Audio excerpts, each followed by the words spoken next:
Dani Holgado lidera el Campionat del Món de Moto3. Hem volgut conèixer a fons com està vivint este pilot de Sant Vicent del Raspeig, una temporada que el pot catapultar. Les seues paraules revelen ambició per a coronar un mundial, però també prudència.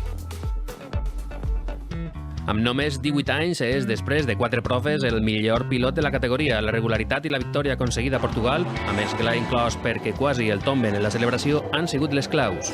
Después de la adrenalina que tienes después de ganar la carrera, no te das cuenta al 100% hasta que luego lo ves, ¿sabes? Y dices, hostia, que hostia me han dado. Està polint amb sacrifici un talent innat. No debades, amb només 7 anys, competint amb rivals 10 anys majors que ell, es va proclamar subcampió d'Europa Júnior. Para mí en ese momento era bastante importante.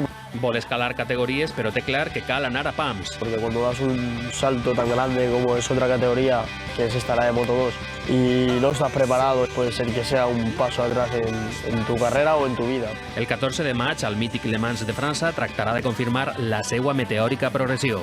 El 2022 va guanyar esta prova en Moto3 un altre valencià com Jaume Macià d'Algemesí. Espero este año ser yo el ganador. Mi sueño está más que claro, que es ser campeón del mundo.